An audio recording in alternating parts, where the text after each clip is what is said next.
All right, what is up, ladies and gentlemen? Welcome to this week's edition of Intelligence Check. I almost forgot the name. Fuck. Yo. I have not been sleeping well. Either way, welcome to this week's edition. My name is Grim or Paul, whichever you prefer. I have my co-host Conrad. Sup, boy? What's up? And today we have two guests. One Mux. Sup, Dad? What's up, guys? And of course, we also have Shreyas. What's up, bro? Hello. Okay, so Mux and Shreyas are both players in Con and my games, respectively. And I just asked them if they want to come on the show, and they said, yeah, sure, why the hell not? And like I said, if you want to be on Intelligence Check, please feel free to message us. Let us know if you want to put in your 2 cents about anything. Remember, chat is open. You guys can ask questions there too. Even if your questions are completely off topic, not a problem. We are more than happy to attempt to answer any of your questions. I've been having some mic issues, so there might be some farting, like audio farts Yeah. that have been happening over the past couple of weeks. So I do apologize if that happens during the stream. That said, today's topic, we're continuing our class breakdown. And this week, as you can see from the title and of course the image, we're talking about sorcerers today. The You're a wizard, blastiest... Harry. Harry's a bitch. Had to do it. Yeah. Harry's a bitch. Sorcerers are the blastiest blasters that ever blasted. Yeah. You want to do... the Harry Potter fans already. Yeah. Fuck Harry Potter and his mother. Yeah. Hot takes. But no, yeah. Okay, so why would you want to play a sorcerer, guys? Very good question. Damn. I mean, okay. Let's put it this way. Sorcerers are extremely versatile. You can be straight up damage dealer. You can be a debuffer or a buffer or all three combined. True. And depending on which you're going to choose, there are certain subclasses which work out better for that. But essentially, I mean, fucking wild magic exists. You want to be chaos? You want absolute chaos? Go wild magic. That would probably be my personal reason for playing that. Yeah. Same here. Wild magic is... Yes, sorry, go on. The unpredictability is pretty good. It is until you fireball yourself. Fireball yourself. Yeah. You summon a fireball upon yourself. Oh no, Yeah. not one. No. You roll D100 and a 7 or 8, Oh, you yeah. fireball yourself. Yeah. So at level 1, that's terrifying. Because that will instantly kill you. Okay. So yeah, there's, like I said, sorcerers have this extremely versatile magic style. And the thing about sorcerers is, unlike warlocks or druids or any of the like, you are born with magic. And that's usually decided by your sorceress origin, which is essentially your subclasses. So like I said, like for most of our class guides, we're going to do the base class first. And then we will talk about the subclasses which are available to you. And in the player's handbook, I believe there are 3. Just 1, 2, I believe. Yeah. Just wild magic Divine Soul. Oh yeah, no, Draconic Bloodline. and yeah, Draconic Bloodline and Wild Magics. Yeah, in the player's Wild handbook, magic, yeah. there are only 2. Now, with the release of Tasha's, they've added a new rule for an expanded spell list, which unfortunately the player's handbook and Xanathars do not offer the sorcerer. So if you're going to play a sorcerer, talk to your DM and ask him if you or he or they can come up with a expanded spell list for you, which will make your sorcerer that much more viable to play. Because if you're going to take the sorcerer's rules as written, only the Tasha's classes get an expanded spell list. Otherwise, you are just stuck with what you get. The features are decent, but try and see if you can get those expanded spell lists, because that'll be super useful for you in making your decision to what you want to play. So, let us begin with take it from the top, I guess. So, sorcerers, they have a d6 hit dice, which means, unfortunately, your health pool isn't very big. You're very squishy. Well, like most casters. Yeah. I mean, casters you're going to be. No, I mean, the only full casters that have d6s are wizards and sorcerers. Everyone else has d8s and above. True. Druids have d8s. Clerics have d8s. Warlocks have d8s. So, But I always feel these two classes are the true glass cannons, at least in 5e. True enough. Yeah. They hit fucking hard, man. And at higher levels, like, you don't want to face up either a level 18 or level 20 sorcerer or wizard. It's going to end bad. I mean, you don't want to face you don't want to face a level 10 wizard. Period. True. But yeah, so d6 is a hit dice, so your health pool is very small. However, when it comes to proficiencies, armor you can wear none, because you're casting mage armor on yourself. Just trust me on that one. So for some reason they have weapon proficiencies, which makes no sense to me. So you have daggers, darts, slings, quarterstaffs, and light crossbows. Quarterstaff, I understand, it's a whole archetypical. I have a staff. I'm a spellcaster. Whoop-de-doo. The crossbow, what? You're firebolt as a cantrip. Why the fuck would you do that? It's a waste. Slings, no. Darts, no. Daggers, what? No. I mean, it could happen that there's an anti-magic field involved. So, just like, if there's an anti-magic that field is involved, good. no. If there's an anti-magic field involved, you have fighters, paladins, rangers, rogues to handle the situation. True. but something to help. Yeah, I mean, It's what do you not going to be very effective also. exactly? Yeah, like you want to have a high dex. Let's be clear. Unless you want to be a high dex, then go for it. But Most time you'll end up using a damaging cantrip anyways. exactly. Most of the time, that's what you're going to be doing. You're going to be firebolting or mind slivering, and then quicken spell something, and just have a great time. So, tools you get none. Saving throws though. You are proficient in Constitution and Charisma. Now, the reason why Charisma is because sorcerers are a Charisma casting class. Charisma is your primary spell casting ability. Not primary, it is your spell casting ability. So, obviously, you're going to max your Charisma and your Constitution as soon as possible. That is what you're going to be shooting for from the get-go. And because you have Constitution proficiency, boost your Constitution, boost your Charisma. And if you're going to use Mage Armor, up your Dex enough for it to be viable for you to use. Then you also choose 2 skills from Arcana, Deception, Insight, Intimidation, Persuasion, and Religion. Chances are you're choosing Persuasion, because that's Charisma based.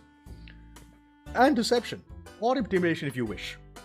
Because those 3 are Charisma based skills. So, might be the way to go. But it's up to you. And it also depends on how well you roll your stats. You might be able to pick from others just to have some good coverage, all in all. Yeah, makes sense. And your backgrounds also give you... Exactly. Backgrounds give you skills, more stuff as well, which Yeah. will cover your lack thereof of skills, should you need to. Equipment. A light crossbow. Don't know why you want that, but sure, go for it. You get to pick a component pouch or an arcane focus. I would always recommend arcane focus because component pouches, while interesting, there is a degree of roleplay involved with it, and if you're not comfortable with roleplay, then you're probably better off using arcane focus.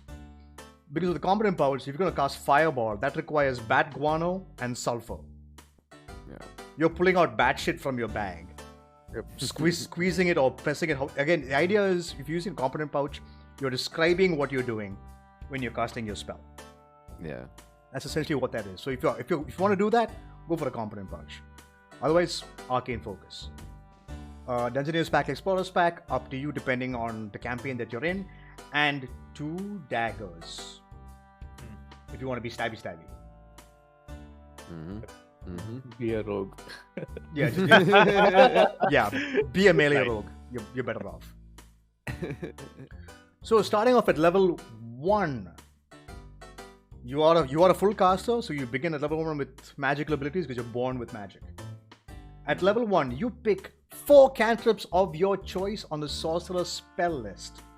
Now, trust me, you're picking up Mind Sliver, you're picking up Firebolt, and then you're probably picking up a couple of utility, like Prestidigitation, or you're picking up Message, Mage Hand, Mending, should you wish. So it's always that mix-up of 1 damage, 1 debuff, and then utility the rest of the way. Makes more sense for you. So those are the cantrips you get to pick at first level. You get to pick 4, which is amazing because you get more cantrips than anybody else in the game. Because you're going to be using those a lot.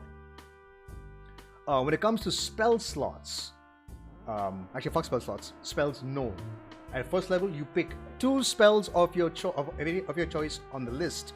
I would recommend Mage Armor and Shield if you want, or Chromatic Orb and Shield. Shield is always valuable.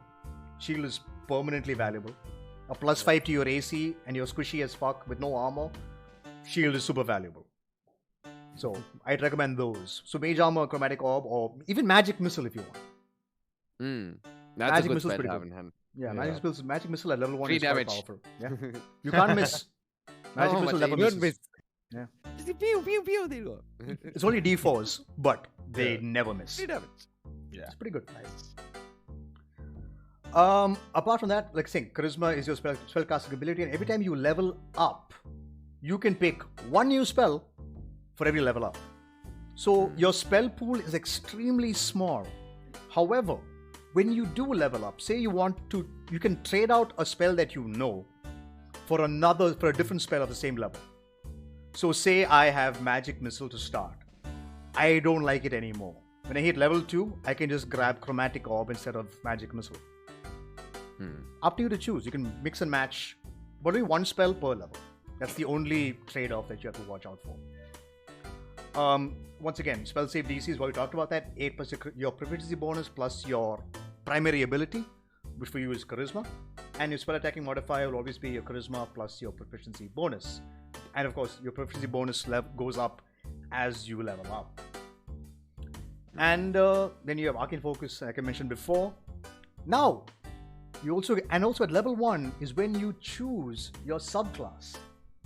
You like warlocks and clerics, level 1 you begin with your subclass.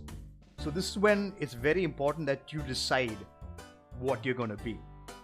This is why I would say sit with your DM, come up with an expanded spell list, and pick your subclass accordingly. But that's everything you get at. And of course, in the Player's Handbook, there is the Draconic Bloodline Sorcerer, and everyone's favorite, Wild Magic. I'm not gonna lie, Wild Magic is super fun, but it can be extremely dangerous. Chaotic. I mean, the DM and the table has to be prepared for chaos. Yeah. Prepare for shit to go wild. Can't take level 2 point. Okay, and at level 2, you get Font of Magic. Well, this is what makes a sorcerer for the most part. You get your sorcery points. So Which is the you most have nerdiest thing I've ever heard. So you tap into a deep wellspring of magic within yourself. This wellspring is represented by sorcery points, which allow you to create a variety of magical effects, which we will get into in a bit. Yep. And so you have 2 sorcery points, and you gain more as you reach higher levels as shown in the sorcery points column of the sorcerer table. You can never have more sorcery points than shown on the table for your level. Yeah, so basically the idea is when you're level 2, you have 2 sorcery points. When you have level 3, you get 3, and then 4, and so on and so forth. You get 1 sorcery point per level up after As second you level. level. Yeah. And you regain all spent sorcery points when you finish a long rest. And trust me, you will be using them like crazy. Oh, yeah. So the second feature with Font of Magic is called Flexible Casting, where you can use your sorcery points to gain additional spell slots or sacrifice spell slots to gain additional sorcery points. You learn other ways to use your sorcery points as you reach higher levels. And so, for creating spell slots, you can transform unexpended sorcery points into one spell slot as a bonus action on your turn. The creating spell slots table shows the cost of creating a spell slot of a given level. You can create spell slots no higher in level than 5th. So the table is for for a first level spell slot you get 2 sorcery points. For second it's 3, and for third you get 5. For fourth you get 6, and for fifth you get 7. Okay, so it's the other way around. To get a first level spell slot, you have to spend 2 sorcery points to get a first level spell slot back. Sorry, the other way around. Yeah. So essentially, when you're at level 2 and you're in a fight, most of the time you don't have your meta magic yet. So you will be using these sorcery points to regain your first level spell slots. I can tell you that without question. That's what's going to be happening. But once we hit level, sorry, please continue and post that. But yeah, it's interesting. Yeah, it's interesting. And then converting a spell slot to sorcery points. As a bonus action on your turn, you can expend 1 spell slot and gain a number of sorcery points equal to the slot's level. So it works both ways. Yeah, but the difference is if you only get 1 spell slot. If you say you sacrifice a first level spell slot, you only get back one point back. sorcery point back. So it's not interchangeable. Yeah. Because spell slots are more valuable than your sorcery points. So let's say you're expending a level 2 spell slot, you only get 2 back. Yes. Yeah. Fair enough. But to get back a second level spell slot, you have to sacrifice 3 sorcery points. Yeah, okay. So it's you spend more sorcery points than you get back, basically. Yeah. For a spell slot. Yeah. Fair enough. Yeah. And sorcery points is like one very like I've seen like at least the way Bala also plays around with it. It's quite cool. Like, but it's the choice you have to figure out as you keep playing the sorcerer, I guess. Yeah. You have to make that call. Do you want to spend those sorcerer points to get that higher spell slot in a clutch moment, or do you want to go the other way around? What do you want to do? Yeah, to use your meta magic and power as well, probably. Yeah. So speaking of meta magic, 3rd level. This is when the sorcerer class just opens the fuck up. Yeah. This is how you tailor make your sorcerer. What do you want to do? Do you want to be you want to go full all-out damage? You want to hit multiple targets at the same time? You want to debuff somebody and then fire off a fireball post that? It's you are a Swiss Army knife with limitations, of course. So, at 3rd level, you gain the ability to twist your spells to suit your needs. You gain 2 at 3rd level only. You gain 2 of the following meta magic options of your choice. You gain another one at 10th and another one at 17th. And you can only use 1 meta magic option on a spell when you cast it unless otherwise noted. So let's go through the offered meta magics in the player's handbook. So first up, Careful Spell. When you cast a spell that forces other creatures to make a saving throw, you can protect some of the creatures from the spell's full force. To do so, you must spend 1 sorcery point and choose a number of those creatures up to your charisma modifier. Chances are you have a pretty high charisma, because I'm pretty sure you're going to be maxing that as soon as possible. So let's say you have an 18 in your charisma, that's a +4. Yeah. So you can choose 4 creatures who will basically succeed on the saving throw. Here's the problem though. So this allows you to throw fireball in the middle if you're, say, your barbarian, fighter, or paladin is in melee. You can throw a fireball in. Sorry, excuse me. Spend a sorcery point. Use Careful Spell as your meta magic. And those guys who are in the range succeed automatically. Problem though, you still take the half damage as opposed to the enemies who might take full damage, but you still get hurt. Unless it's a barbarian or a rogue, you're still, yeah. I mean, yeah, but level Barbarian 3. But comes level down 3. drastically. Yeah, that's true. Yeah. I mean, barbarians. Okay. When raging. Let me ban this person from chat. Okay, fuck it. Do it later. But yeah, so Careful Spell is a way for you to, do damage and potentially save your party members from getting hurt. Then you have Empowered Spell. This is one of two, I believe, that can be used. That can be used on a similar spell. So say I do twin cast something, I can empower the spell if I need to. So essentially, what this means is you spend one sorcery point. No, so let's say you fire, you throw out Fireball. That's 8d6. And let's say your charisma modifier is 4. And the damage altogether, if you look at each dice, say there's like a 1, there's a 2, there's another 1 or another 2.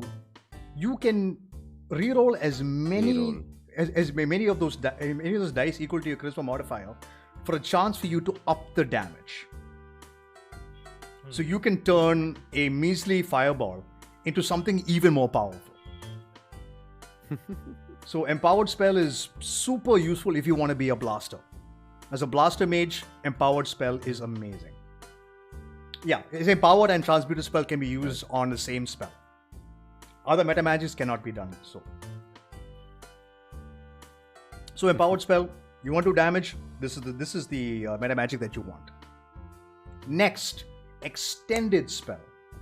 When you cast a spell that has duration of 1 minute or longer, you can spend 1 sorcery point to double its duration to a maximum of 24 hours. Now, for those of you not familiar, I believe Divine Soul Sorcerers and the Clockwork Soul get Aid as a spell. Aid lasts for 8 hours. Now, here's the thing. With Extended Spell, you can extend that to 16 hours. Nice. Now, those of you not familiar, Aid increases whoever you cast it on, they get a +5 to their HP for 8 hours.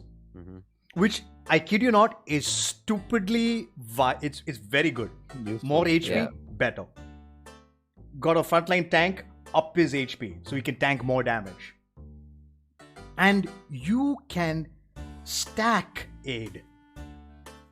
You can cast Aid multiple times on the same person and put it up to how much ever you want. Expend all your spell slots if you want. Aid is first level, right? If I remember correctly? Second level. Second level. So you can spend as many second level spell slots as you want on the same person. Give them plus 15 HP. Have fun. It's great. Make your barbarian even more tanky. As it is, they fucking take half damage. Give them more HP. And this, of course, applies to any spell that you cast that has a duration. You can extend spell haste. Jesus. Yeah. Wow. Have haste for 20 minutes. Go, have fun. For those of you not familiar, haste is a stupidly powerful spell. So that's Extended Spell. Then you have Heightened Spell. When you cast a spell that forces the creature to make a saving throw to resist its effects, you can spend 3 sorcery points to give one target of the spell disadvantage on its first saving throw made against the spell. Not great. I mean, Could it be useful? in can certain come in situations? handy if you're going full utility, maybe. For three sorcery points though, it's kind of expensive. Yeah. True. Like, I'd rather use Careful Spell instead. Or whatever. It's just it's too expensive for what it does. Right. You know what I mean? Yeah. I'd rather do Twin Spell into Quickened. Speaking of Quickened, when you cast a spell that has a time of 1 action, so fire, like most spells require 1 action to use. So Fireball is the classic example. You can spend 2 sorcery points to change the casting time of that to 1 bonus action. So what you can do to have a great time is, say there's a group of targets, the big bad guy's in the middle. you can, and of course, okay. So this is the caveat.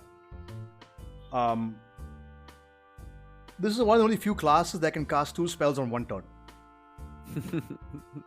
However, one of the spells that you cast has to be a cantrip. Yeah.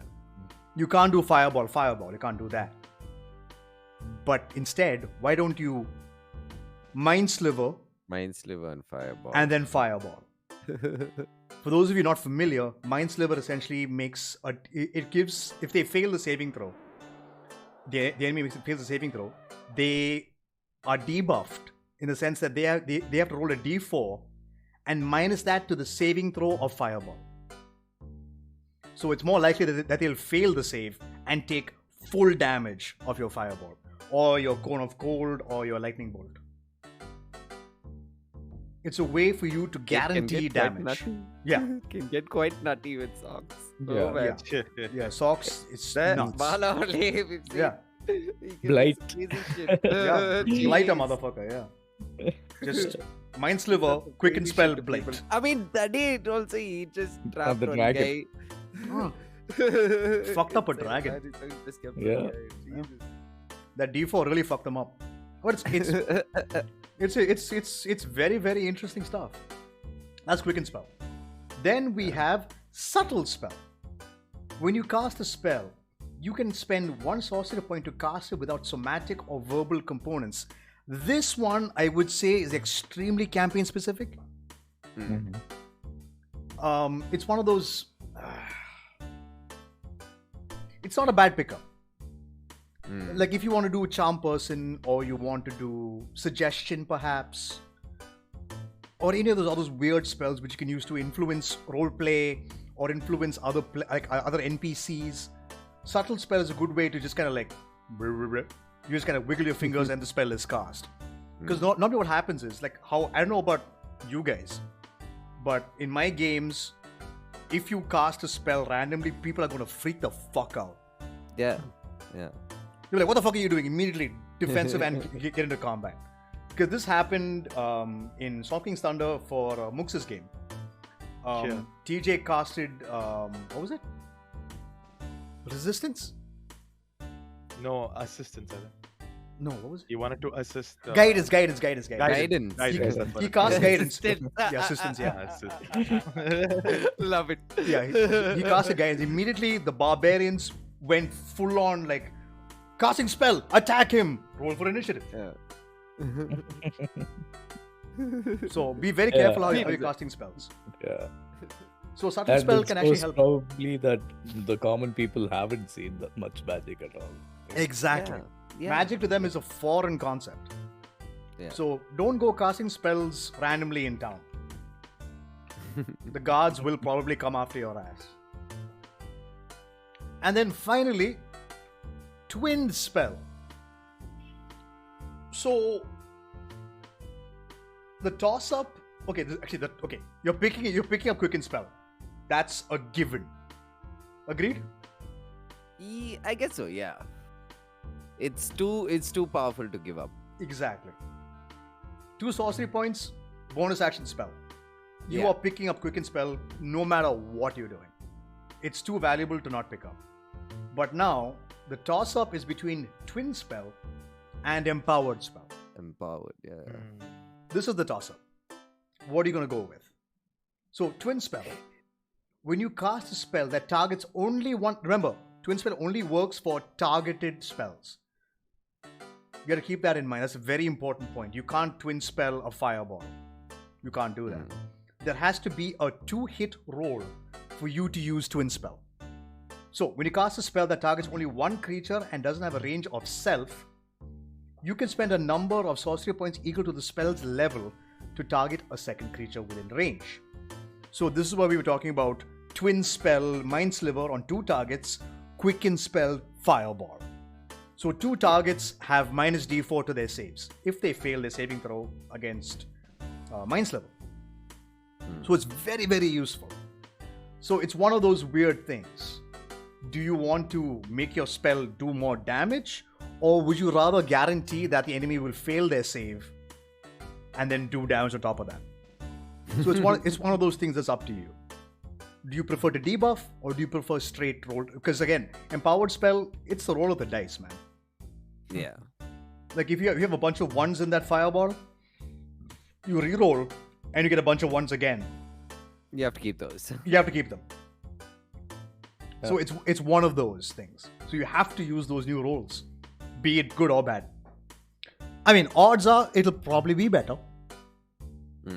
But it's that gamble. While Twin Spell is a little bit, you can do a lot more stuff. Like, for example, Twin Spell Haste. Haste your Barbarian, haste your Paladin. And they are just fucking nuts. Haste your Ranger, Zephyr Strike, 240 feet of movement on one turn. Yeah. It's kind of nuts. Yeah. So the applications are quite vast. And thanks to Tasha's, with Meta Magic Adept as a new feature, you gain one more Meta Magic at level 4 should you wish to. Speaking of which, ASIs, like the others, 4th, 8th, 12th, 16th, and 19th. If you already have a max charisma, pick a Meta Magic Adept, you get to pick one more Meta Magic option, and you gain 2 more sorcery points. You are already doing a lot more. So at this point, you can get either empowered or it's 2 more options. There you go. You get 2 more options. So you have 4 Meta Magics. So at this point, you get you can say you start with empowered and quickened. You can pick up twinned and maybe subtle, should you wish to. Oh, I completely forgot about distance spell. That's my bad. And transmuted as well, I think. Transmuted is in Tasha's. Okay. Yeah. So distance spell, if the spell has a range of 5 feet or more, you can spend 1 sorcery point to double the range. So for those of you who are curious, Fireball has a range of 120. With distance spell, it goes to 240. So you can literally, what do you call it? Artillery strike somebody 240 feet away if you can see them. It's like playing worms only, like how we Yeah. just point your finger at them and just simply It's fake like gun trigger with them. Exactly. And then a mote a fireball just falls in there. They're like, what? Yeah. No! It's kind of dumb. It's not viable per se, because, like, say for example, you're in a dark dungeon, you have dark vision. 60 feet is your max. You can't see beyond that. Yeah. What use is distance spell then? Not really very useful. Because I can't see what I'm shooting at. Am I just going to randomly waste a 3rd level spell slot and just fire this down the way and hope it hits something? No. If you're in a siege battle, could be extremely useful. And you now can also distance cast touch spells. Hey, if you're Divine Soul Sorcerer, Cure Wounds now has a range of, more than touch. Pretty good. That's pretty cool, actually. Yeah. You can cure wounds from a mile away. Not a mile away, but far away. But options are there for you. So, again, pick your meta magic as you want to play your character. Pick what matters to you, pick how you want to play it. But I will tell you that if you don't pick up Quicken Spell, you're trolling. Always pick up Quicken Spell. Because, forget Fireball. Any spell that has one action can become a bonus action. Which is super valuable. Because normally, as a sorcerer, you don't have much to do with your bonus actions. Why not just use a Quicken Spell and do more damage? Fuck it. Have fun. Or even like debuff somebody, Quicken Spell haste on somebody else. Stuff like that. There's a lot of fun stuff that you can do. As I mentioned, the ASIs are there. And then finally, your Sorcerer's Restoration. This is the final feature that Sorcerers get at the base. At 20th level, which you will never reach, you regain 4 expended sorcery points whenever you finish a short rest. That's actually super valuable, but you're never going to be a level 20 Sorcerer unless you're playing an extremely long campaign. So honestly, you're just working with meta magics. The rest of the features, however, to fill in everything else, is dependent on your sorcerer's origin. So, Khan, take it away. Draconic Bloodline Sorcerer. Okay, so for Draconic Bloodline, the first feature, at first level, you get to choose your dragon ancestor. So at first level, you choose one type of dragon as your ancestor. The damage type associated with each dragon is used by the features you gain later. So essentially, And- your magic comes from dragons. The Yeah. Draconic blood deck, your great grandfather was a dragon, essentially. It's one of those things that exist. Don't question it. Yeah. Because Oh. once you start digging deep, you and your DM go into a rabbit hole, and then you're Yeah. like, "Wait, how did we get here?" Oh, right, bloodlines. Fuck yeah, okay, it was What did- red. Yeah. Cool. What did my Dang what was my grandfather's profession? No, he was a bard. Oh no. he shagged my mom. No, because like for those of you not aware, dragons can shapeshift. Yeah. Yeah, they can. They can. I hate them. Yeah, dragons can shapeshift into normal humans if they want. Prone to hate them So very much. a human shagging a dragon is or human or whatever race you are. It's not out of the out of the possibility. Yeah. So you've got a dragon ancestor somewhere, and Mhm. of course you've got the multiple types. Go for it, Con. Yeah, based on the ancestry you choose, that affects the damage type you do with your spells. So, like for example, black dragon is acid damage, blue dragon is lightning, brass is fire, bronze is lightning, copper is acid, gold is fire, green is poison, red is also fire, silver is cold, and white is also cold. And now with So- with the release of Fizzbins, Yeah. you have I was even more gonna say options that. now. Because now you have It's metallic gonna be dragons. crazy. Yeah, you have metallic dragons and gemstone dragons. So Mad. this actually adds a lot more for you to use. But yeah, carry Mhm. on. And you can speak, read, and write Draconic. Additionally, when you make a charisma saving throw when interacting with dragons, your proficiency bonus is doubled if it applies to the check.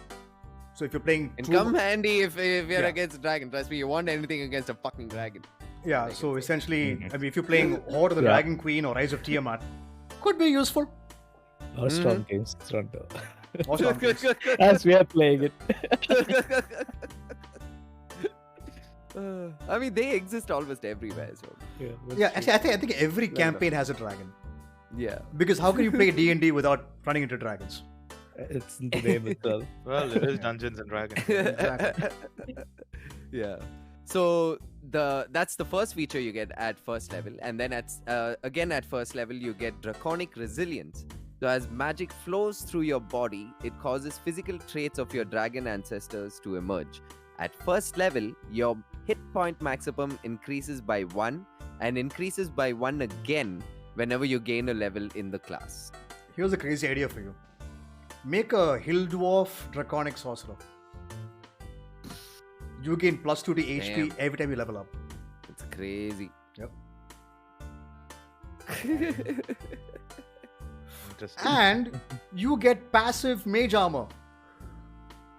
Wow. Yeah. That's- Additionally, parts of your skin are covered by a thin sheen of dragon-like scales. When you aren't wearing armor, your AC equals 13 plus your dexterity modifier. Yeah, you have passive Yeah. mage armor. Which is So nuts. if you know you're going to play this subclass for sure, make sure you put like your second highest score into your dex, I would say. You could use that for your AC if you want. Actually, this is the one subclass I'd say you don't need high you don't need a high con for this. Because you gain plus 1 HP anyway. Anyway. And Right. and if you go with Hill Dwarf, that's plus 2 every level up. Anyway, yeah. So you'll be pretty chonky in terms of health points. But the passive mage armor is great, which means you get to pick up shield instead of picking up mage armor. True. Pretty good. Pretty good. And then at 6th level, you get Elemental Affinity. When you cast a spell that deals damage of the type associated with your draconic ancestry, you add your charisma modifier to that damage. At the same time, you can spend 1 sorcery point to gain resistance to that damage type for 1 hour. Not bad.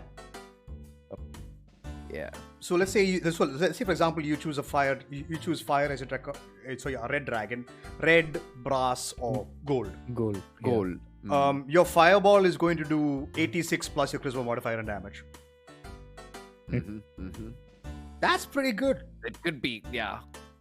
Could be quite good. And also the other side of gaining resistance to that damage type also, if you know you're going to face that damage type, that could come in handy. Yeah. Yeah. And like then you could even build a Dragonborn.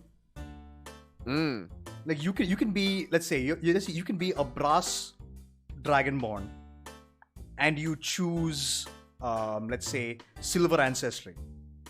You can have resistance to both cold and fire damage. And fire. Sure. Yeah. Pretty good. Have fun. Yeah. And then at 14th level, you get Dragon Wings. You gain the ability to sprout a pair of dragon wings from your back, gaining a flying speed equal to your current speed. You can create these wings as a bonus action on your turn. They last until you dismiss them as a bonus action on your turn. You can't manifest your wings while wearing armor unless the armor is made to accommodate them, and clothing not made to accommodate your wings might be destroyed when you manifest them. Yeah. That's Something you gotta consider. well, a bit of a fuck up, yeah. Makes sense also. Yeah, I it mean, does. this makes sense. At one point, suddenly you start sprouting fucking wings. Yeah, you're gonna have to do something about what you wear. I mean, this can be easily okay. Again, this sounds terrible, but let's say you're making a Dragonborn Draconic Bloodline Sorcerer. At 4th level, if you look at Xanathars, there are racial feats. If you're a Dragonborn, you can pick up a feat which allows you to have wings permanently. Right. So you can fly whenever you want. So Dragon Wings seems... I mean, by 14th level, you've got boots of flying or something or the other. So I say this feature is nice, but can easily be offset by other items or depending on your race choice. Yeah, no, as you said, like at 14th level, you're definitely gonna Easier be ways bumping of yourself flying. up. Exactly, yeah. Or be an Arakocra and fly from level 1. Yeah. But it's something you get anyway, so yeah. I mean, like, it's one of those weird things, man. Again, like, it's up to you. I don't think this is a great feature, honestly. I think it's wasted. Yeah, it could have had a much different feature. Yeah, so something a little more interesting. Yeah. But it's fine. Then at 18th level, you get Draconic Presence. You can channel the dread presence of your dragon ancestor, causing those around you to become awestruck or frightened. As an action, you can spend 5 sorcery points to draw on this power and exude an aura of awe or fear, whichever, your choice, to a distance of 60 feet.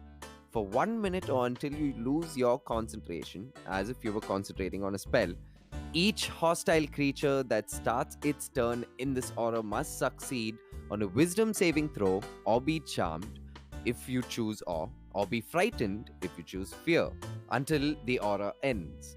The creature that succeeds on the saving throw is immune to your aura for 24 hours. Not great. Yes, I don't know.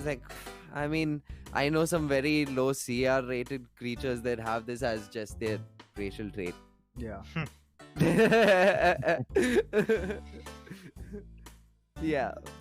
As a capstone feature, it's just no. It's sad that 18th level, that's what you get.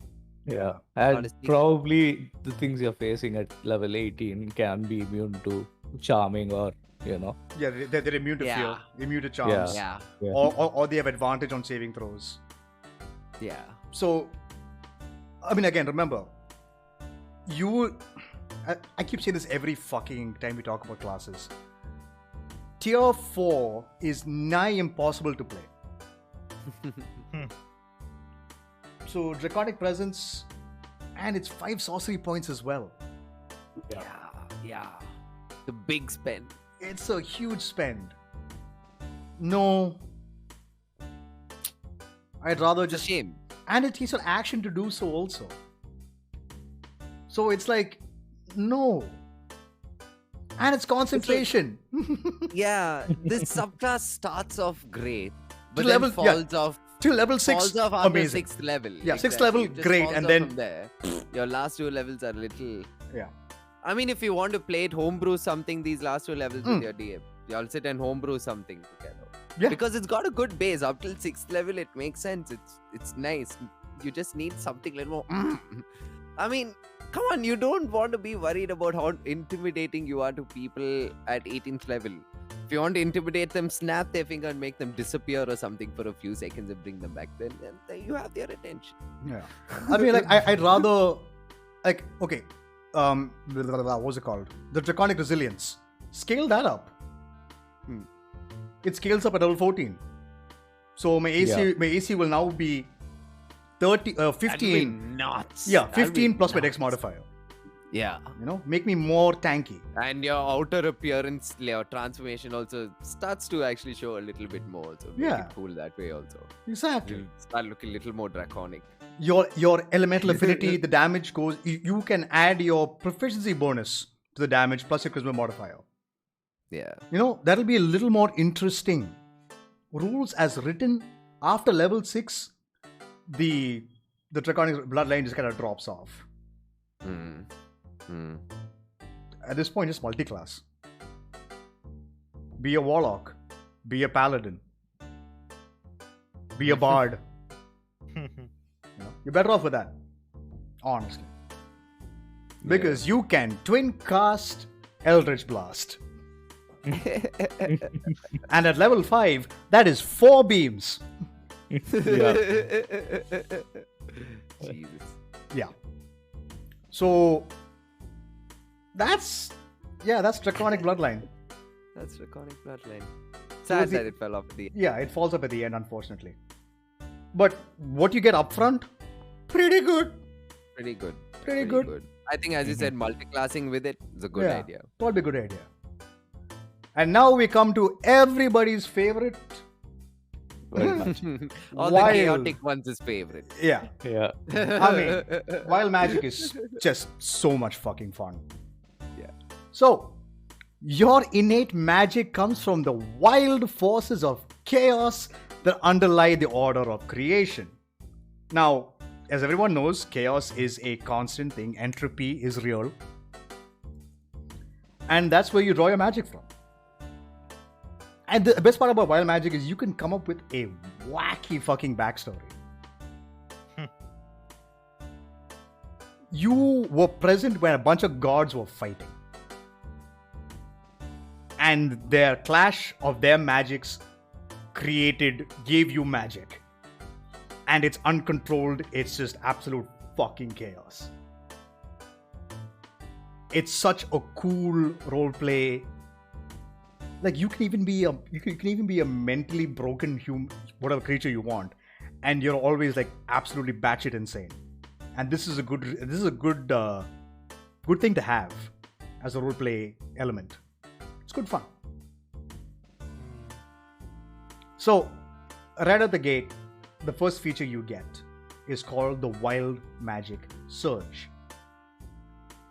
When you get this feature, your spellcasting can unleash surges of untamed magic.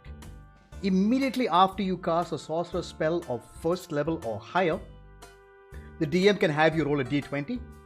If you roll a 1, roll on the Wild Magic Surge table to create a random magical effect. Now, I don't like this. I'd rather you roll regardless. But but if I'm going to homebrew this, I'd say roll a d20. Below 10, the surge happens. Above 10, you're fine. Right. So I'd say 1 to 9, no surge. Sorry, 1 to 9, it'll surge. 10 to 20, it won't surge. That's a little more interesting. Because rolling a 1 is extremely rare and I'd rather have this random shit happen. Speaking of random shit, let's go through the Wild Magic Surge table. Let's go. Because this is why you pick this class. Because some of these things are fucking nuts. Yeah. Smile away, boys. Yeah. So Don't know what's gonna hit you. like I said, rolling on the wild magic search table. So say you have to do the roll, you will roll a D100, and whatever number rolls is the effect that happens. So on a 1 or a 2, roll on this table at the start of each of your turns for the next minute. That's kinda nuts. Next minute, a minute is 10 rounds of 10 combat. rounds in combat, yeah. So every time your turn comes around, you have to roll. And that can be terrifying. 3 to 4. For the next minute, you can see any invisible creature if you have line of sight to it. Not bad. Useful. It's useful. It's useful. Pretty Yeah. useful. Yeah. Greater 5. invisibility. Yeah, being able to see through invisibility is extremely valuable. But again, 3 to 4. Chance of you getting that on a D100, kind of low. Yeah. 5 to 6. A Modron. For those who are not familiar with what a Modron is, they are robots. Tiny robots that come from a different plane of existence. A Modron, chosen and controlled by the DM, appears in an unoccupied space within 5 feet of you and then disappears a minute later. Be awesome. So the DM can do whatever he wants to it. It can be hostile to you if the DM chooses, or it's just going to sit there and kind of twiddle its thumbs. I think that also the DM control for it Yeah. will be fun. It'll be super fun. You'd have to leave it Or up it's to the just a dice. vacuum cleaner and it's just Yeah, 100%. A Roomba. It's a Roomba. Yeah, 100%. You summon a Roomba. Oh, shit. Oh man. Flavor. Yeah. 7 to 8. If you are below level 5, you don't want this to happen to you. So, if you roll a 7 or 8 on the D100, you cast Fireball as a 3rd level spell centered on you. If your party is grouped up and this happens, all of you need to roll dexterity saving throws and pray to God that you and your wizard succeed. And even then, you might die. Yep. Nasty. This is a at early levels, this is a TPK. I mean, even at higher level, also say the party is like really hurt, and Oh, this yeah. is what the sock rolls. Yeah. Somewhere later on in Yeah. combat where everyone's almost Can't dead. imagine. Oh, boom. You can turn. I mean, this is a great time for you to just suicide into somebody. Just run in and go, please fireball this bitch. And then roll it, and maybe you kill somebody else. Kill the enemy and yourself. Yeah. Kamikaze. Your death was not in vain. Yeah. Because here's the thing. With careful spell, you might be able to fix this problem. Maybe. Yeah. Maybe. I don't know if that's viable though, because technically it says you cast the spell. I don't know if you can use a meta magic on. Because This one. that's how wild magic works, right? It Yeah. happens. You can't control Yeah. it. Yeah. That happens. You can react after it if you want, I think. But Maybe. this Again, happens. yeah, it's up to you to decide how you want to do this. Yeah. But yeah. Then 9 to 10, you cast Magic Missile as a 5th level spell. That is. So at first level it's three projectiles. Second level. So 8 projectiles. Yeah. Nice. 8 projectiles doing 1d4 plus your charisma modifier. Beep, beep, beep, beep, beep. That's a lot of damage you can do actually. Mm-hmm. But it's just one away from a fireball on yourself. Those are the odds you take. But a spell that never misses. A 5th level Magic Missile is actually quite devastating. Mm-hmm. Pretty good spell. And then 11 to 12. Roll a d10. your height changes by the number of inches equal to the roll. If the roll is odd, you shrink. If the roll is even, you grow. Now here's the thing. That's permanent. Yeah. Oh damn! That's permanent. I could flavor. So, Lots of flavor on this guy. You can be a dwarf and become 10 inches taller. Oh, shorter. Yeah. Or shorter. And we've not even gotten quarter way down, dude. yeah. This is what I love about Wild Magic. It's just a bunch of crazy. It's super cool. It's wild. Yeah. 13 to 14. You cast confusion centered on yourself. Oh god. The confusion spell is no fucking joke. Yep. Because if you roll a d8, I believe, or a d10, I can't remember. Can someone pull up confusion, please? You don't mind? Pull up. But no, confusion is a pretty powerful spell. It can cause it can cause even more fucking chaos. You can be made to attack your friends. You can be made to cry in a corner. You can be made to just go to sleep, or you run for your life. Yeah. There's a roll a multitude. You roll a d10. So depending on, so you roll a d10, whatever the effect is, it happens. Kind of scary,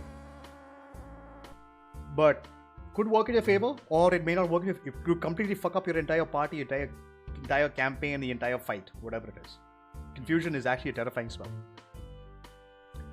15 to 16. For the next minute, this is actually super huge. You regain 5 hit points at the start of each of your turns. Oh damn. Yeah. That's pretty good. Yeah, that's very good. Passive health regen, Jesus Christ, which cannot be stopped. Trolls get this, vampires get this, but they have limitations on theirs. Yours is just free 5 HP at the start of your turn. If you're hurt, 5 hit points back at the start of your turn. Pretty good. 10 rounds, 50 health. Fuck yeah, dude. You wake back up. Yeah. You go unconscious, Actually, start of your turn, it get the fuck back up. Yeah, it happens. Yeah. You die, get up, they kill you. Die, get up. Like, oh, it would. I would make you roll to see if you can, like, how mentally fucked up you are from that experience. But it would be fun. Nighttime. Nighttime. It'll be fun. Daytime. Daytime. Daytime. Yeah. Terrifying. But its applications are varied and wild and pretty good, actually. Next one just roll. 17 to 18. You grow a long beard made of feathers that remains until you sneeze. At which point, the feathers explode out from your face. Damn. I'm guessing you'd make a constitution check to see if you sneeze or not every turn. I mean, yeah, feathers are tickling your nose. Yeah. Yeah. Pretty fun. Yeah. Okay, I want to be clear about something. There are very few negatives on this list. Some are just absolutely mundane, and some of them are super positive. So do not be scared to play wild magic. Yeah. The chance of you getting bad shit is very low. Good shit, not bad, and then mundane shit is mainly what you're gonna get. Random shit Unless like you're like me and you're cursed by the dice gods, you will roll like shit. yeah.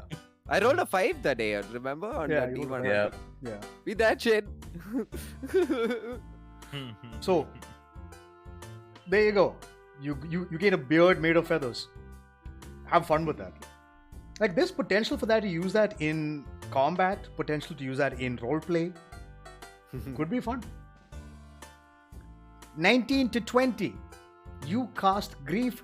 You sit there and you just go, why? Why? Why? The pain. Mad now. You cast Grease centered on yourself. The Grease spell is actually pretty good. Yeah. It's a really good spell. I would recommend Dex anyone who, saves and yeah, like you can knock someone prone, which is Yeah. huge.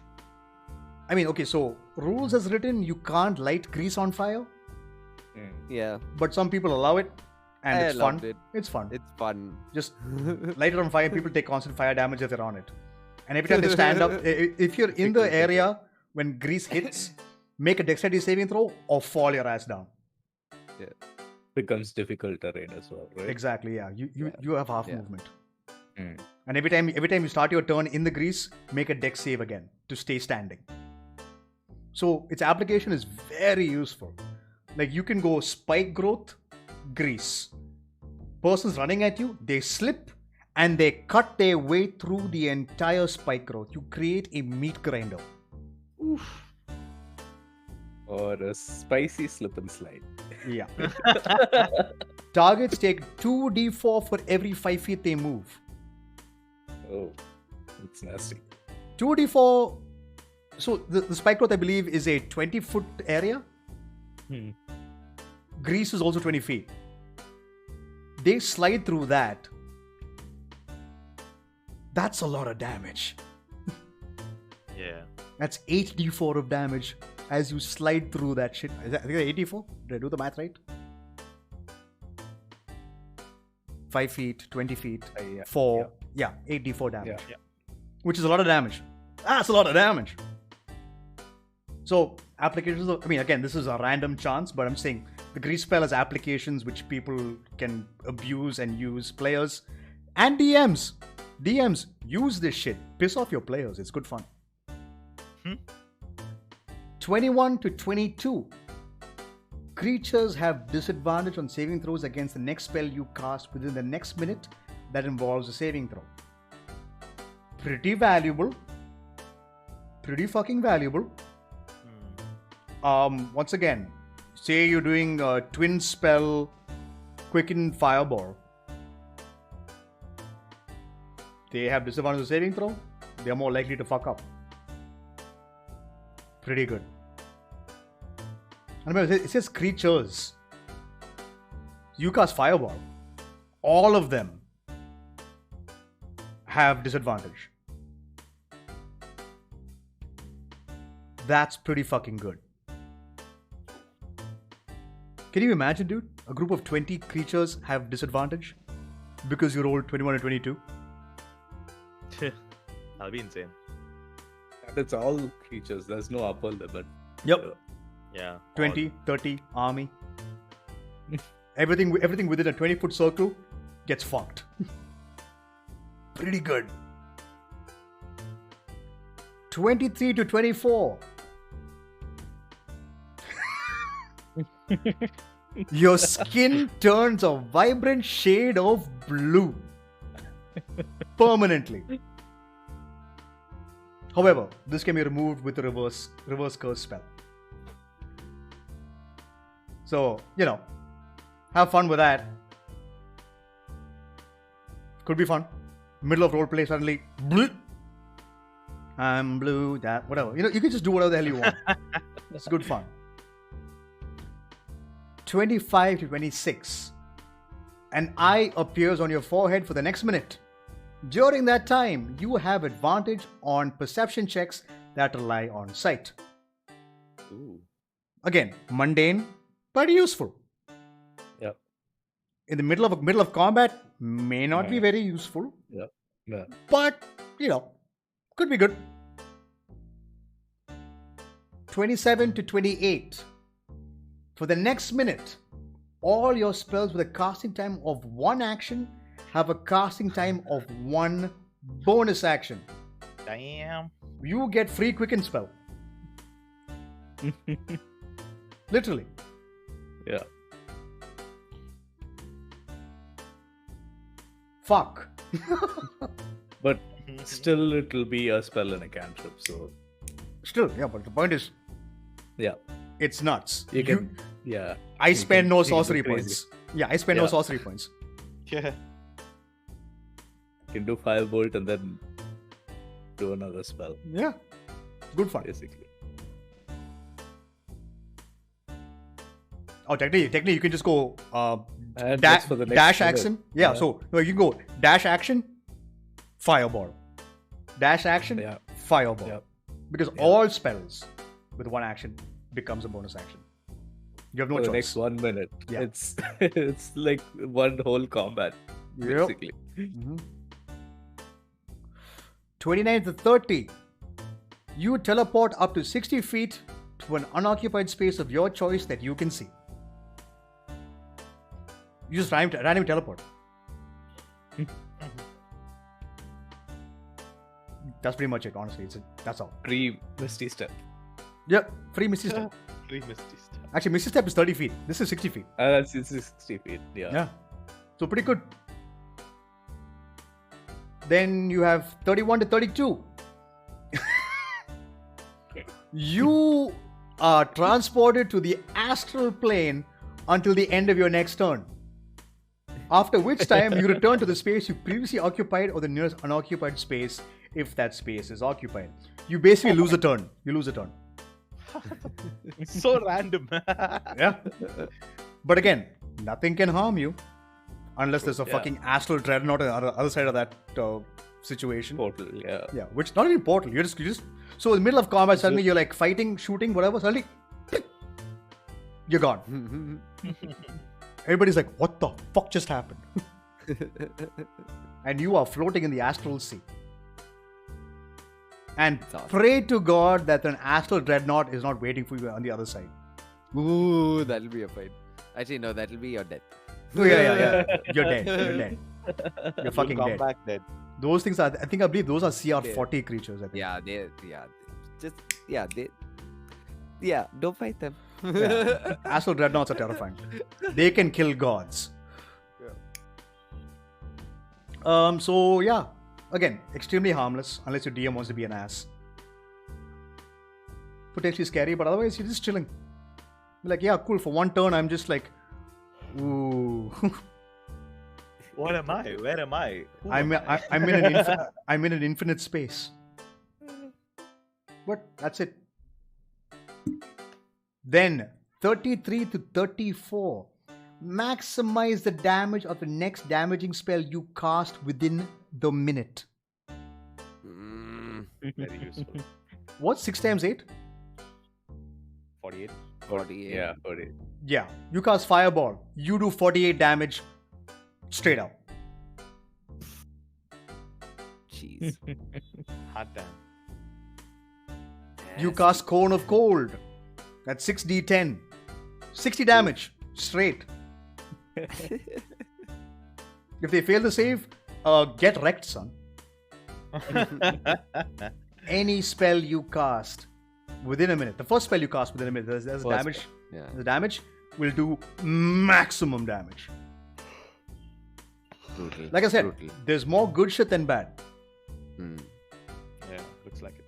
35 to 36. Roll a d10. Your age changes by a number of years equal to the roll. If it's odd, you get younger. if it's even, you get older. Some races, they gain maturity at the age of 2 or 3, like a kobold. Hmm. You can become a 1-year-old. Kind of scary. Now, will that affect your stats? That's up to your DM. But it's one of those things again. 37 to 38. 1d6 flumps. Okay, for those who are not familiar with what flumps are, they are essentially flying psychic jellyfish. Yeah. Okay. 1d6 flumps controlled by the DM appear in unoccupied spaces within 60 feet of you and are frightened of you. They're just going to show up and run the fuck away. So random. And then a minute later, they disappear. It's just shit that happens, man. Yeah. It's chaotic. Flying psychic jellyfish show up and disappear. They run away. Do they have any attacks or anything? No. Or they just. They're just scared of you. And again, it's up to the DM to do whatever he wants. Yeah. Again, great roleplay potential there. Could be super fun. Wow, we're not even halfway there yet. 39 to 40. You regain 2d10 hit points. Heal yourself. Fantastic. 41 to 42. You turn into a potted plant until the start of your next turn. While a plant, you are incapacitated and have vulnerability to all damage. If you drop to 0 hit points, your pot breaks and you come back to your normal form. In the middle of a fight, this could be extremely valuable or extremely dangerous. Free wild shape. Yeah, no, I mean, essentially, you are under the form of true polymorph. For those who are familiar, true polymorph is a 9th level spell. So, pretty good. Pretty scary. But again, it's not extremely dangerous per se. Yeah. 43 to 44. For the next minute, you can teleport up to 20 feet as a bonus action on each of your turns. This is stupidly valuable. Yeah. Cast spell. Bye. Ping. Gone. Especially with high movement enemies who can catch up to you as far as you go. Yeah. And opportunity attacks. Yeah. Action, dash, teleport away. Yeah. Pretty good. 45 to 46. You cast Levitate on yourself, which means you just float in the air. Can save your life. Problem is, your movement back, like moving on a vertical plane, a little more difficult, but up and down, easy peasy. 47 to 48. A unicorn controlled by the DM appears in a space within 5 feet of you, then disappears a minute later. I love these. Wow. So random. 49 to 50. You can't speak for the next minute. Whenever you try, pink bubbles float out of your mouth. I mean, yeah, in some situations this will be bad. In most situations, because spells need you to speak. Yeah, exactly. You can't cast verbal you can't spells. cast many spells. Almost all spells. Yeah. 51 to 52. A spectral shield hovers near you for the next minute. You gain a +2 to your AC, and you are immune to magic missile. Nice. Pretty good. Yeah. That's awesome. Yeah. 53 to 54. You are immune to getting drunk. Let's go. For the next 5d6 days. So you could never get drunk for 30 days, potentially. Yeah. Good for gambling, I'd say. Yeah. Drinking contest, let's go. I can't lose. 55 to 56. Your hair falls out, but grows back within 24 hours. You go bald. Literally go bald. This happened. So the astral plane one and the baldness happened to Yen in Farland in the previous episode. She banished herself and she lost all her hair. Wow. 57 to 58. Yeah. 57 to 58. For the next minute, any flammable object you touch that isn't being worn or carried by another creature bursts into flame. That's fun. Wow. Yeah. Just randomly start a village on fire. Yep. You touch a house and you ignite it on fire. Oh no. Yeah. Pretty bad. You touch a flower, the entire field burns. Potentially catastrophic. Yeah. You could destroy your town's entire livelihood. But that's the you chose this, deal with it, man. 59 to 60. You regain your lowest level expended spell slot. Nice. So let's say your lowest level spell slot you cast is 5th level. You get it back. Woo! Yeah. At least good. Could be fun. Yeah. 61 to 60. For the next minute, you must shout when you speak. This includes your spell casting. Oh god. Oh god. Imagine at the time you're trying to be subtle about something.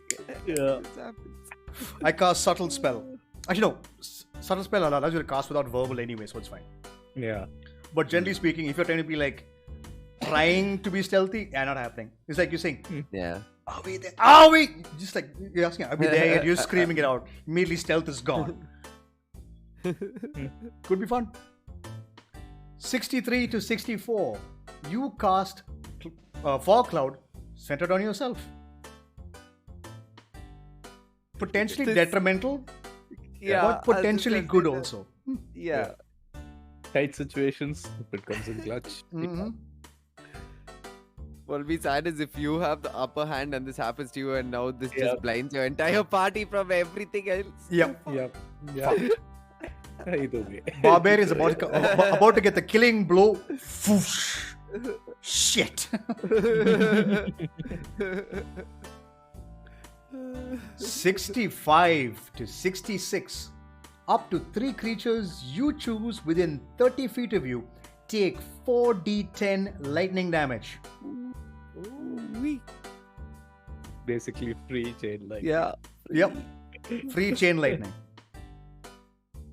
That's pretty badass. Chain lightning is a 8th level spell? Yep. Yeah, there you go. A free 8th level spell. Man. 67 to 68. You are frightened by the nearest creature until the end of your turn.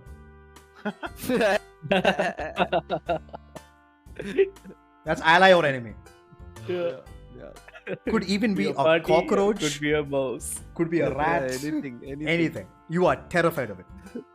Oh god. 69. Nice. To 70. Each creature within 30 feet of you becomes. Sorry. Every creature 30 feet of you becomes invisible for the next minute. Nice. That includes your enemies as well. Enemies as well, yeah. You don't have control of that. Yeah. The invisibility ends on a creature when it attacks or casts a spell. Potentially useful, but potentially scary as well. If you have enemies within 30 feet of you, oh boy, shit's fucked. Because when they come out of their invisibility, they have advantage on attacks against you. Yeah. 71 to 72. For the next minute, you are a totem barbarian.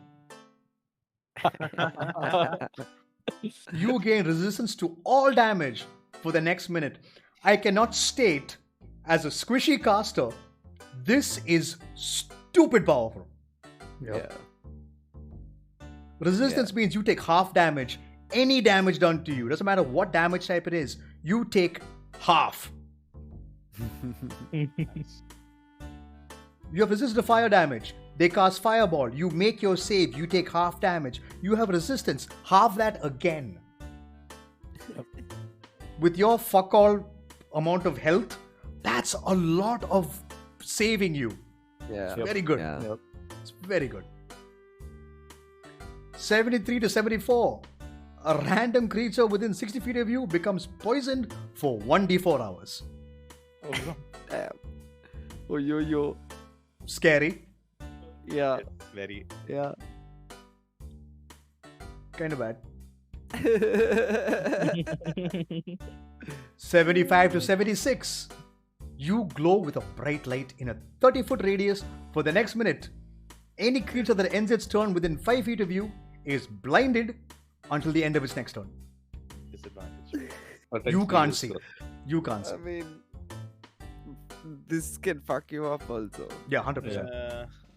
You're True. trying to be stealthy and suddenly you just Yeah. light up like a disco ball in the middle of the dungeon. Just And everyone- BB. and Everyone. And he's next like, to you oh, is hello. blinded. And stealth, this probably means everyone's together. So Yeah. Yeah. your party is blind. Everyone Yeah. knows you're there. Yeah.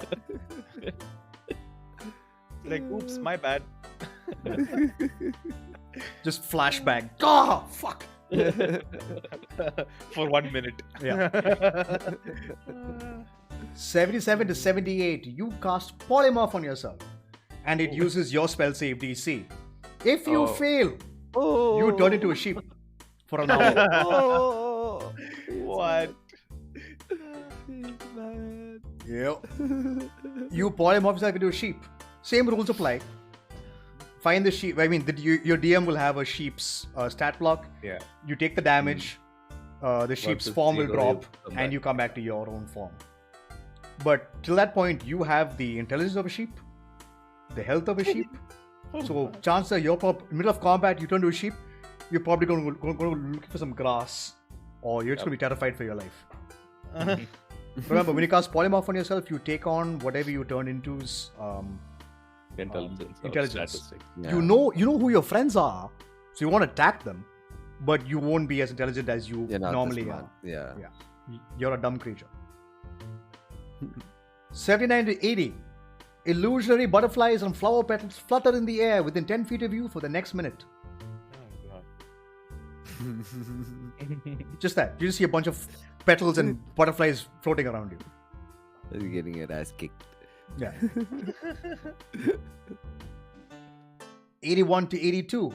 Take one additional action immediately. For a sorcerer, super valuable. Cast another spell. Yeah. Very useful. Cast another fucking spell. 83 to 84. Each creature within 30 feet of you takes 1d10 necrotic damage. You regain hit points equal to the sum of a necrotic damage dealt. Holy.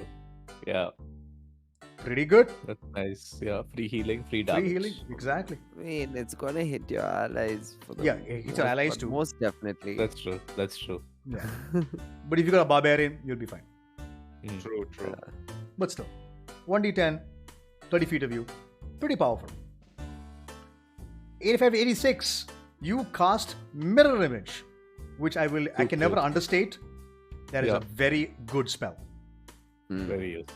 Super useful. If you're a spellcaster, grab Mirror Image. If you have access to it, get it. Trust me, you want it. 87 to 88. You cast Fly on a random creature within 60 feet of you. Oh, God. Yeah. Potentially useful, potentially detrimental. The last thing you want to do is give the BBEG the ability to fly.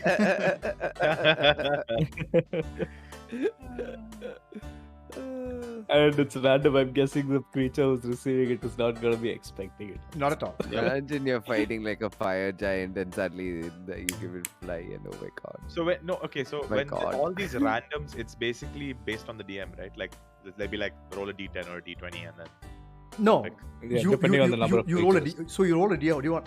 Wait, you're talking about the effect of the fly Yeah, spell. It says on a Yeah. random creature. no, right? not So- just not just the fly spell, like anything that says random.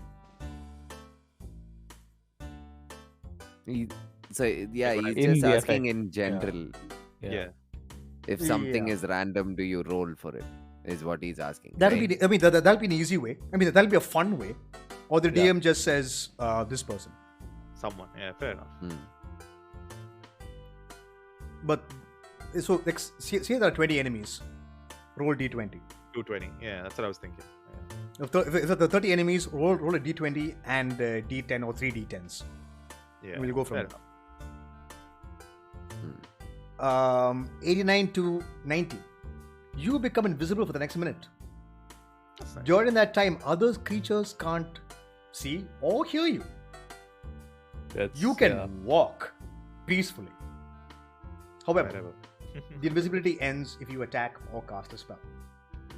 Yeah. Problem: you can't communicate with your party members. So it's like, unless you have psychic link or whatever the fuck. But Yeah. even then, you're just like, you can even shout at the top of your lungs. Nobody can hear you. Could, again, for roleplay, could be fun. 91 Yeah, but to in tight 90. sorry. situations could Yeah. be really bad. It could be quite, Really quite- tight situations could Yeah. be quite bad. 91 to 92. If you die within the next minute, you immediately come back to life as if by the reincarnate spell. Ooh. I am. Pretty good. Oh, yeah. Pretty good. Yep. 93 to 94. Your size increases by 1 size category for the next minute. From medium to large. From That's large huge. to huge. Yeah. To huge to gargantuan. Nice. Pretty scary. 95 to 96. You and all creatures within 30 feet of you gain vulnerability to piercing damage for the next minute. Ooh. That's good. Scary. But Yeah. I mean, it could also affect enemies, so it helps. Yeah, you and all Sometimes. creatures. Yeah. Everyone. Here's the problem. Vulnerability means you take double damage. Yeah. Someone uses a dagger or a bow or is going to bite you and they hit. You got critted. Literally got critted. You are super soft. Yeah. And imagine if you crit on that vulnerability. Yeah. 4 times more damage. Yep. Ouch. Terrifying. Yeah. 97 to 98. You are surrounded by faint, ethereal music for the next minute. What? So random. Dude, use So random. use cause fear and just walk at people. Yeah. It's the ultimate villain shit, dude. Yeah. True. And then 99 or 100, you regain all expended sorcery points. Nice. Super valuable. You are down to your last sorcery point. You roll it. You get a 99 or 100. You get it all back, Nice. and you're like, let's go. Let's go again. So this is, I mean, that was quite long. That took a while to go through. Yes, it did. But this is But the Wild that's what Magic it's search about. table. Yeah. This is the Yeah. table you're rolling on. And DMs or players, if you have ideas, replace a couple of those things. Make up your own. DMs, increase the D100 to a D120 or a D200 if you have 100 more different features that you can come up with. Potentially some really fun stuff that you can come up with. Like, this table is just what's been given to you. You are more than welcome to change it up to whatever you wish. Yeah. Pretty good fun. Add more positives, add more negatives, add more mundane shit. Whatever you want. Have fun with it. So much fun. Yep. Also starting at first level. Now, Back at it. moving on to the features. Yeah, back to the features again. The second feature you get at first level is called Tides of Chaos. Starting at first level, you can manipulate forces of chance and chaos to gain advantage on one attack roll, ability check, or saving throw. Once you do so, you must finish a long rest before you can use this feature again. Anytime you use this feature, you have to roll on the Wild Magic search table. But only after you cast a sorcerer spell of first level or higher. Cantrips is fine. Cantrip's fine, yeah. Exactly. But if you cast a sorcerer spell first level or higher with Tides of Chaos, you have to roll on the Wild Magic search table. But getting Gambling. advantage or something, pretty good. Yeah. Pretty good. This class is all about gambling. Yeah, 100%. With the outcomes for. Well, you'd think it's just for yourself, but it's gonna affect your party in a lot of ways. I mean, no, imagine you're in town. You are with the king. You're meeting him for a mission. He says, make a persuasion check. You know what? I'll roll this with advantage. You roll it. You roll a 7 or 8. You fireball the king. Yeah. Get fucked. You just committed regicide. You killed the monarch.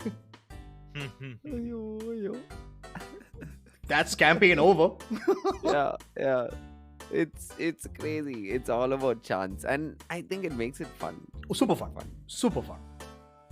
It's one of those characters you have to tell everyone, guys, don't hate me. Yeah, pretty much. Ask your party members, is it okay if I play Wild Magic? Yeah. I'd probably, if I play this, I'd flavor it in a way where my wild magic is actually a persona within myself. And Yeah. it's like, you can make that it's like a characteristic about him. And probably like, suddenly he just like takes off on these tangents where he starts talking awkwardly and shit. And that's the wild magic in him. Yeah. Lots. I mean, like this class is so full of flavor and fun. Yeah. I mean, there's some scary stuff as well, like fireballing yourself. Yeah. But Or at the your same time, teammates. yeah. No, I mean, regardless, you're fireballing yourself. True. Teammates are in the vicinity or not, whatever. But you are still taking that fucking hit. And then starting at 6th level, Bend Luck. You have the ability to twist fate using your wild magic. When another creature you can see makes an attack roll, ability check, or saving throw, you can use your reaction and spend 2 sorcery points and roll a d4 and apply the number rolled as a bonus or a penalty. Up to you, to the creature's roll. After which, and you can do so, and the thing is that you can do this before or after the creature rolls.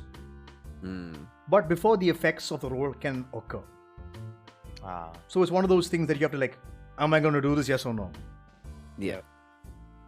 So, yeah. It's fine, I guess. It's not bad. It's a reactive spell, right? No, I mean, it's a feature. It's a class feature of yours. Last. Yeah. Yeah, but you use it Yeah. as a reaction. Yeah, but use as a reaction. Yeah. So only And you have once, to only spend- once per round. And 2 sorcery points as well. Yeah. Mm. It's a little expensive to use, but Yeah. potentially turn It could be useful, yeah. a crit into nothing. Yeah. Yeah. So it has potential. Level 14, Controlled Chaos. You gain a modicum of control over the surges of your wild magic table. Whenever you roll on the surge table, you can roll twice and use either number. Pretty good. Mm-hmm. Unless Yeah, you but get level 14, unless you get 2 bad ones. I guess then you go for the lesser of 2 evils. Exactly, yeah. Do I fireball myself or do I poison somebody? Poison. I'll poison. Yeah, I'll poison somebody. Someone instead. I don't want to die. Yeah. Let them die. Wait, you're not gonna die. You never know. But yeah, so Control Chaos. It's a good. I mean, it's a good feature to have. Gives you a chance to potentially get some good shit for yourself, or Yeah. just mundane stuff. Yeah. Turn into a potted plant or fireball myself. Potted plant, please. No, whatever. More choices for you. And then the capstone feature, Spell Bombardment. Starting at 18th level, the harmful energy of your spells intensifies. When you roll damage for a spell and roll the highest number possible on any of the dice, choose one of those dice, roll it again, and add that roll to the damage. That's Yep. kinda nuts. Quite brutal. And it just says when you roll damage for a spell. It doesn't say attack spell or anything. So Yep. any damaging spell. Yep. So basically, like how this works is, let's say I rolled a spell in my earlier turn, and I rolled like, let's say it's like, what is the? It's 2d8, is it? For What what? is Yeah. it? For any, like, one of the spells. Let's just say any spell. Firebolt. Yeah, let's say Yeah. firebolt. Yeah, Let's say firebolt. firebolt. Yeah, for firebolt is it's a D10 essentially. It's a d10. So let's say you're rolling d10. Yeah.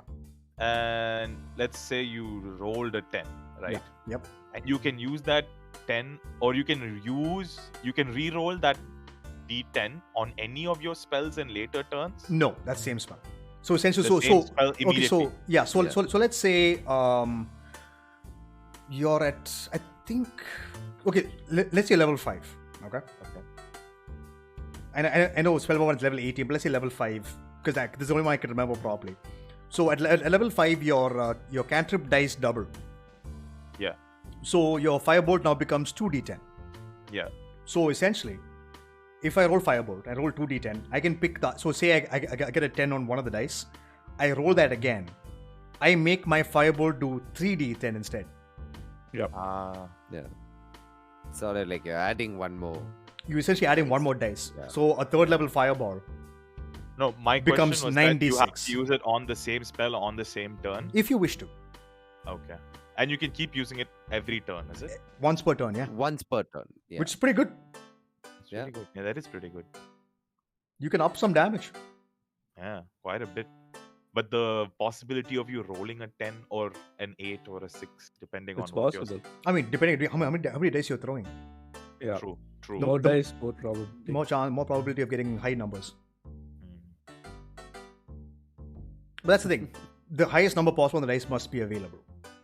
Hmm.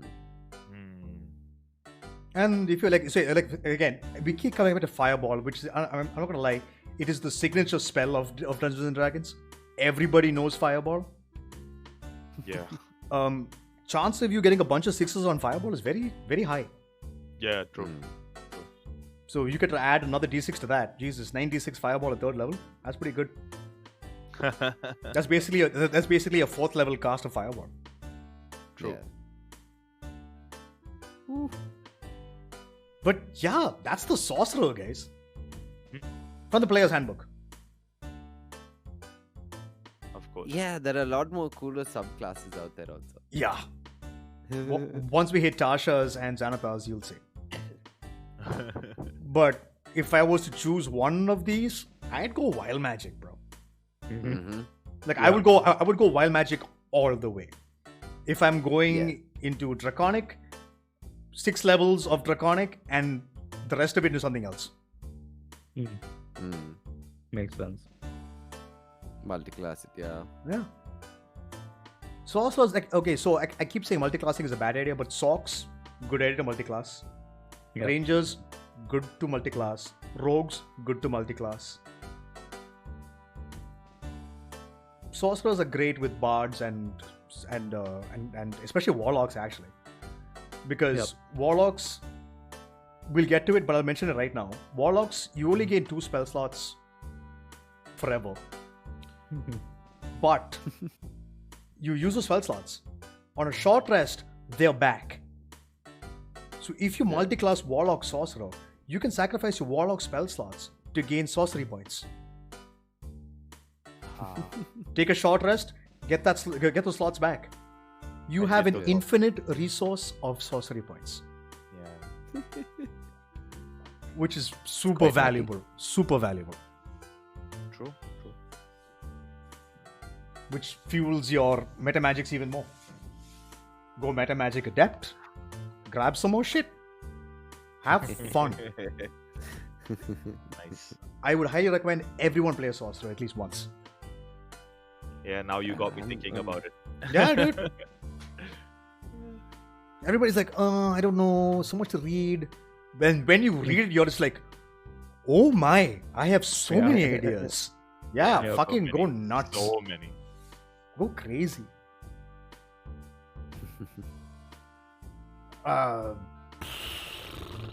There you go, guys. Wow, we're coming to the end of Player's Handbook too. Yeah, we're almost there. Just the Warlock and the Wizard left. The Warlock is going to be a trip, dude. Fuck. Yep. Yeah. And the Wizard to end with. Yeah. Both are going to be an equal trip. Going to be a nice long episodes. Yeah. Agreed. But yeah, guys, that's the Sorcerer in its entirety in the Player's Handbook.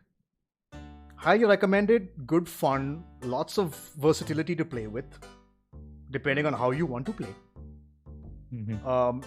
Use and abuse of meta magic. Make sorcery points, make spell slots. Most of the time, let me be clear, you are going to be sacrificing spell slots for sorcery points, so you can quicken and fire more spells out. Yeah. And yeah, I mean, like, again, you can firebolt, quicken, firebolt again. You can fire 2 cantrips on 1 turn, no problem. Yeah, we've seen sorcerers do some mad damage. Yeah. They can be quite brutal. Like I say, you are the blastiest of blasters that ever blasted. Yeah. Yep. Don't worry about the limited spell pool. Yeah. Trust me, the other things they get make up for it. Just being able to amplify damage or just do things other spellcasters literally can't. No other spellcaster can twin spell. Yeah. Like other casters would be like, if there's a wizard in the party, it'd be like, you bastard. Stop showing off. You should I mean, fucking show off. No, 'cause it happens to me all the time. I'm a wizard. I'm like, okay, cool. You I cast fucking my show off. I cast my cantrip. Bonus action. I have nothing to do. Yeah. End of my turn.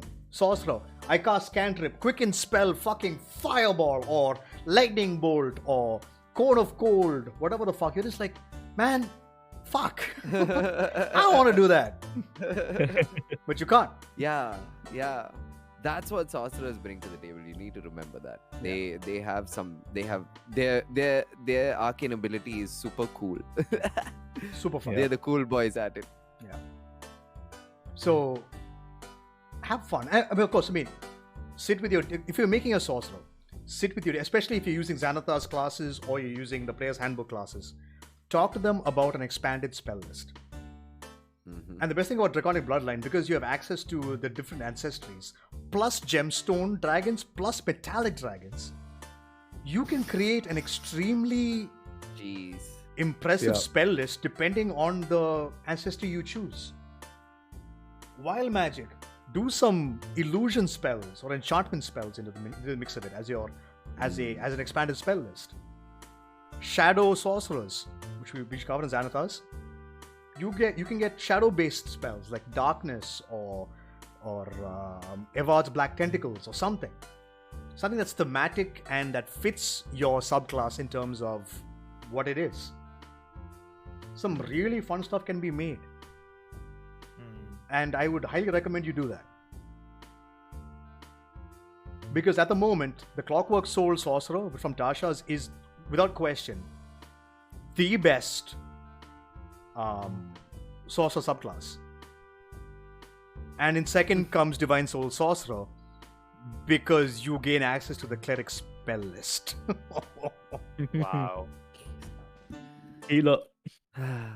I mean, dude, twin cast fucking inflict wounds, bro. Yeah. Mad. Yeah. Or distance spell fucking inflict wounds. Sheesh. And inflict wounds is very powerful. Very powerful. Very Yeah. underrated spell. Super powerful. Yeah. The only thing is it's melee, but still. Yeah, that's why people don't go for it much, but it's good. It's good to have. Yeah. I remember the first time I used that. Yeah, Okay. dude. Guiding bolt and inflict wounds hurt. You Yeah. can one-shot somebody at level 1. Clerics are busted. Yeah. Clerics are fucking broken. But yeah, so definitely talk to your DM about expanded spell list. Make sure it makes sense and have fun. Most importantly. So, because you have a limited spell pool, it's very important for you to choose what spells you're going to take. Read through the spell list. Read through the spell list that you have access to in your player's handbook, or even just Google it. You can Google Sorcerer Spell List 5th edition. You'll see everything there. Pick and choose how you want to play. Do you want to be a blaster? Do you want to be a debuffer? Do you want to buff your allies? Like I say, twin spell haste. Suddenly your barbarian has a +2 AC, your fighter or paladin have a +2 AC, and they're moving super fast and they get 3 attacks per turn. Yeah. Pretty good. That is pretty good. Immediately your team's DPS just goes out the ass. It's super valuable. Twin spell suggestion. That's powerful. Tell 2 people to fuck off. Yeah. I did that. I did that in Khan's game. I mean, I was the sorcerer, I was a wizard, but still, suggestion. I told this one guy, you are going to drop your weapon and keep walking for the next 8 hours. And he did. Yeah. He left. Yeah. We haven't seen him Poor since. Where he went to, God knows. Oh no. But yeah, Just kept running. yeah. Twin spell suggestion. Super useful. Or even twin spell banishment. Oh. Now you're talking. Yeah. Oof. Terrifying, isn't it? Twin spell disintegrate. They're quite nutty. Yeah. Quite nutty. You can do some really amazing stuff with the sorcerer.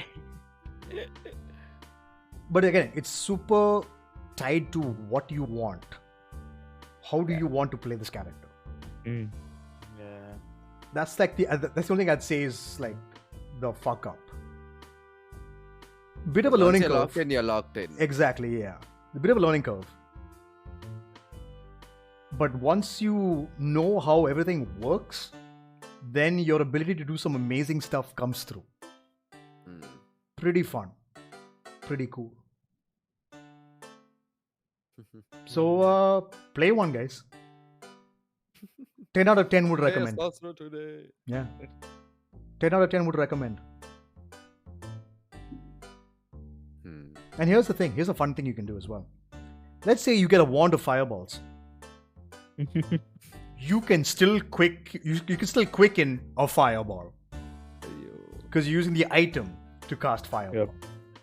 Yep. So you can shoot 2 fireballs in one turn. Oh man. Here's a fun multi-class. Get to level 2 fighter. Fireball. Action surge. Fireball. Just for the fuck of it. Yeah. Be a meme. Yo. Just be a meme. An action surge. Back on a short rest. Next fight. Yeah. Double fireball.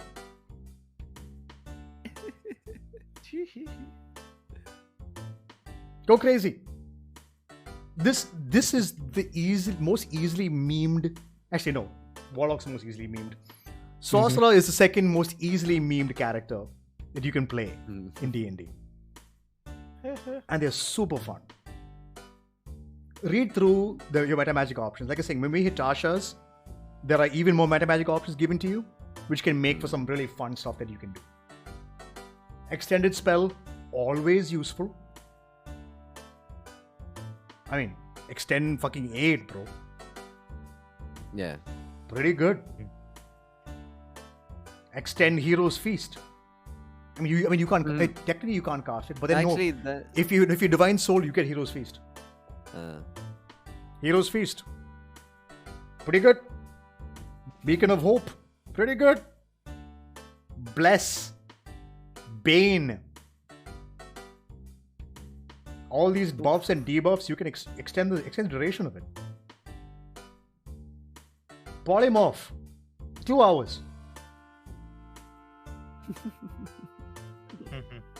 Decide how you want to do this. Yeah. The applications are limitless.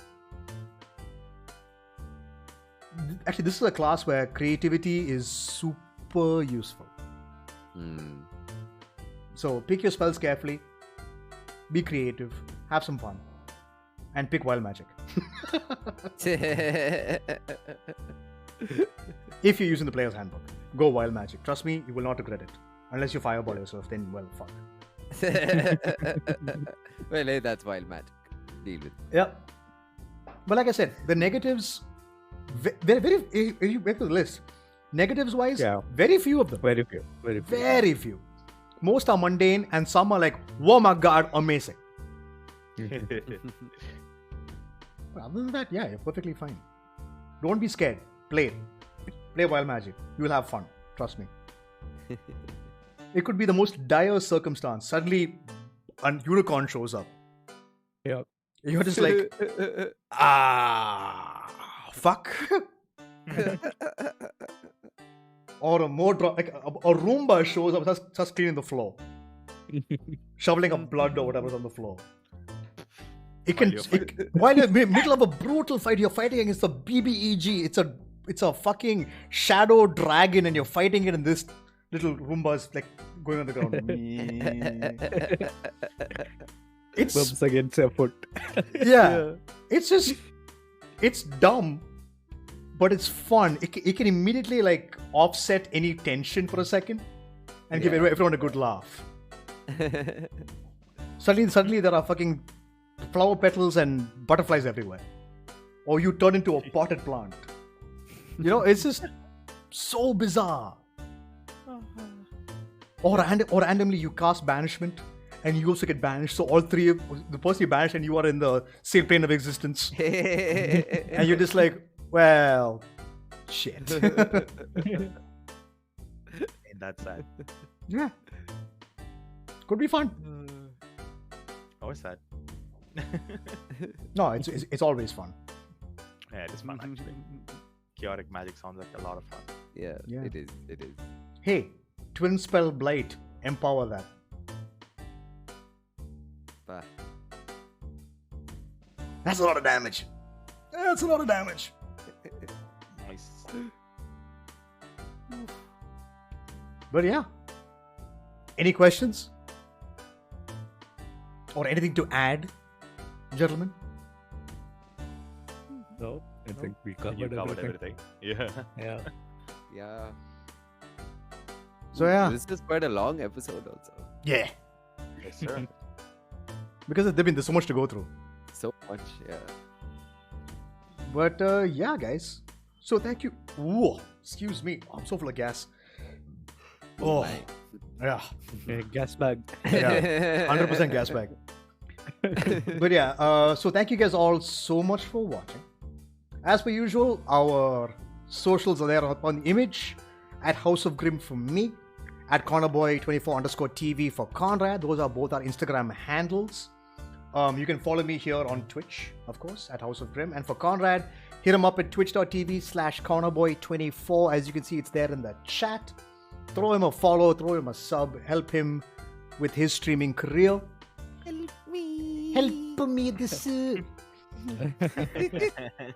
And I mean, help me also. And of course, the artwork you see before is done by our talented, amazing artist friend Priscilla Dillon. Hit her up at Prissy Dilly on Instagram if you want any artwork done for you.